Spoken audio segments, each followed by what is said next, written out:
These black caskets carry Ferdinand and his wife to Vienna.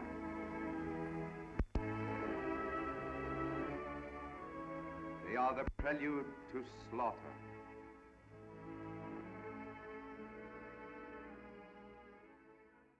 दोस्तों, ये आवाज़ है 1914 की। ये तब की आवाज़ है जब ऑस्ट्रिया हंगेरी एम्पायर के आर्च ड्यूक फ्रांस फर्डिनांड और उनकी वाइफ का फ्यूनरल था। इनके हत्या के वजह से ही वर्ल्ड वॉर वन की शुरुआत हुई। लेकिन ये हत्या किसने की? क्योंकि इस हत्या के वजह से वर्ल्ड वॉर वन ट्रिगर्ड हुआ और वर्ल्ड वॉर वन ने ही वर्ल्ड वॉर टू की नींव रखी। यानी कि ये हत्या बहुत ज़्यादा इम्पॉर्टेंट है। एपिसोड 1 में हमने वर्ल्ड वॉर वन शुरू होने से 90 साल पहले से क्या क्या हुआ, कौन से कारण थे जिसके वजह से वर्ल्ड वॉर हुआ, इसके बारे में बात की, उन कॉन्स्पिरेसीज के बारे में बात की। लेकिन ये हत्या ही थी जिसके वजह से ये वर्ल्ड वॉर वन ट्रिगर्ड हुआ। तो ये हत्यारे कौन थे? इन्हें क्या चाहिए था?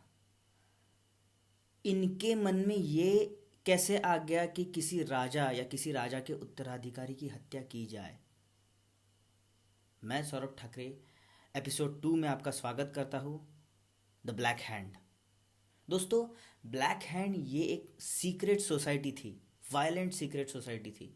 और दोस्तों, सीक्रेट सोसाइटी का मतलब ये होता है कि ये लोग समाज में तो रहते हैं, लेकिन इनकी आइडियोलॉजीज़ क्या है, इनके विचार क्या है, इनका मकसद क्या है, ये बताना बहुत मुश्किल है।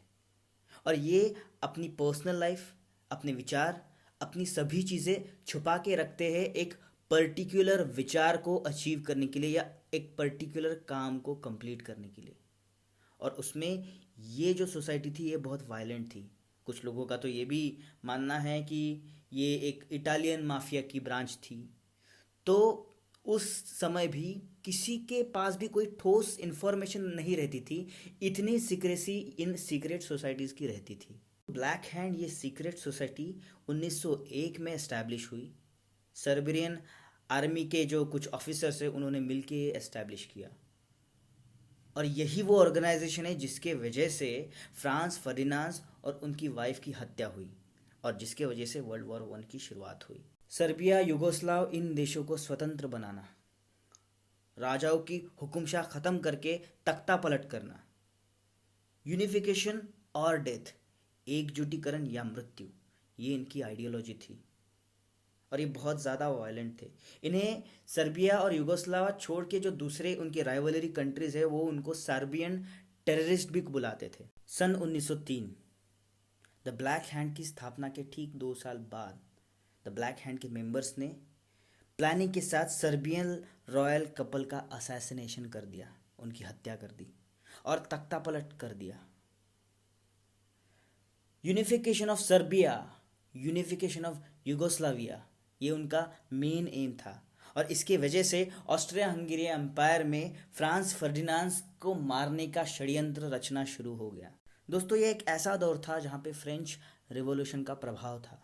डेमोक्रेसी, जनतंत्र, कम्युनिज्म, फेमिनिज्म, एग्जिस्टेंशियलिज्म, नेशनलिज्म, इन जैसे सोच विचारों का पनपना सब लोगों में शुरू हो गया था।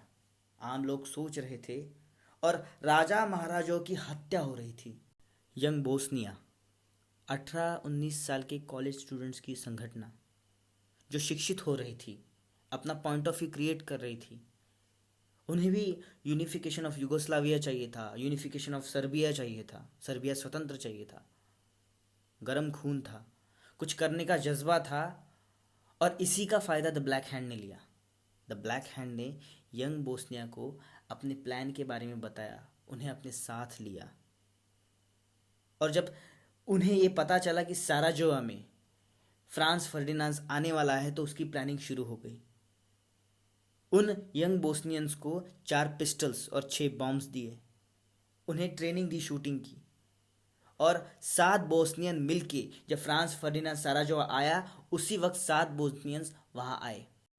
और 28 जून 1914 की सुबह जब आर्च ड्यूक फ्रांस फर्डिनांड, जो ऑस्ट्रिया हंगेरी एम्पायर का प्रमुख उत्तराधिकारी था, वो जब वहाँ पे साराजेवो में आया, तब ये यंग बोस्नियंस ने पूरी प्लानिंग की थी और उसमें से एक गावरीलो प्रिंसिप ने उसे उसे और उसकी वाइफ को गोली मारकर हत्या कर दी।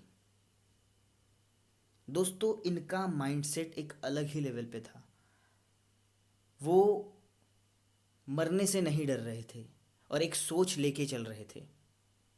जब गावरीलो प्रिंसिप ने फ्रांस फर्डिनांड और उसकी वाइफ की हत्या की तो वो खुद को भी गोली मारने वाला था, लेकिन वो वैसा कर नहीं सका।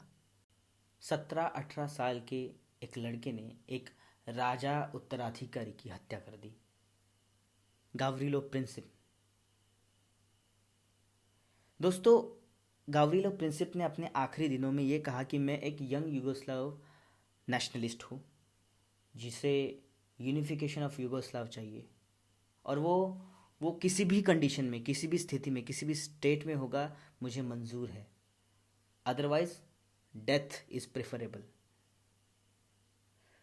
दोस्तों, एक अलग माइंडसेट, एक अलग सोच लेके ये आए थे, और इसी वजह से, इसी हत्या की वजह से वर्ल्ड वॉर 1 की शुरुआत हुई। इन यंग बोस्निया की जो ऑर्गेनाइजेशन है, इनके कई लोग वर्ल्ड वॉर 1, वर्ल्ड वॉर 2 के बाद भी जीवित थे, और उसमें से एक व्यक्ति ने अपने आखिरी दौर में ये कहा कि अगर इस हत्या की वजह से वर्ल्ड वॉर 1 हो रहा है, ये मुझे पहले मालूम होता तो मैं ये हत्या, ये असैसिनेशन होने ही नहीं देता। ये मेरे लाइफ की सबसे बड़ी गलतियों में से एक है। उस असैसिनेशन के दिन क्या क्या हुआ, क्या क्या कॉन्स्पिरेसीज हुई, क्या क्या प्लानिंग हुई, ये हम डिस्कस करेंगे अगले एपिसोड में, अगले पॉडकास्ट में। तब तक एन्जॉय। धन्यवाद।